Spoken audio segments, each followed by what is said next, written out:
23. Hours had passed since I started telling the boys my story. The wind still howled, rain pounded on the windows, and the storm raged on. The boys sat, unmoving, hinged on every word, waiting for more. I smiled as I waited for comments or questions.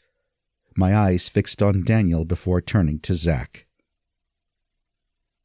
A few more moments passed before Zack finally spoke. "Wow! What a story! Is any of that true?" he asked, squirming a little, both hands tightly gripping the arms on the chair. I smiled. Of course, it's true. Every last word of it. "Dad, did you see 3 ghosts when you were a kid?" Daniel asked. I nodded slightly. Yes, I did. "Did you ever see any after that day?" asked Zack. Well, in fact, we did. We saw the crows several times and spent more time with Jimmy and Annabelle, but that's a whole other story I'll save for another day, I said when I spotted headlights rolling into the driveway. "I think your mother's home," I announced to the boys. Smiling, they jumped up and ran to the door to wait for her. Another crack of thunder accompanied by a bright flash of light came shooting across the room as Mother opened the door. The boys jumped back as she stepped in and laid her umbrella aside.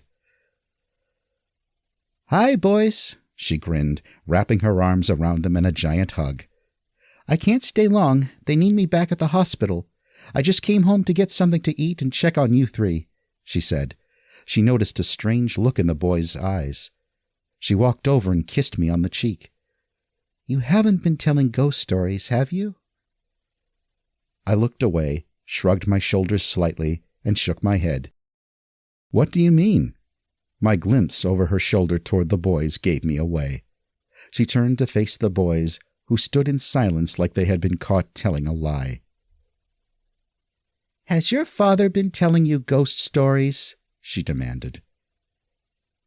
Their eyes widened, and a funny look shot across their faces. I knew I was busted. Sarah had everything she needed to see the truth. "Oh, John, I hope it wasn't the Lizardville stories." She paused. "John, you know these boys won't sleep for a week. Those stories will scare the crap out of them." She gave me a stern look. "Sorry," was all I could muster, along with a frown. "Mom, did you and Dad see a ghost?" Zack asked.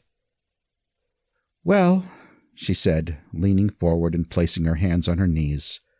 She drew in as close as she could and looked directly into each of their eyes.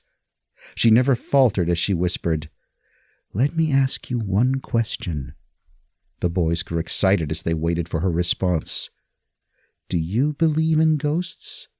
She raised her eyebrows as her wide eyes bounced back and forth between the two. Saying nothing else, she turned toward me, winked, and strode toward the kitchen with a smile.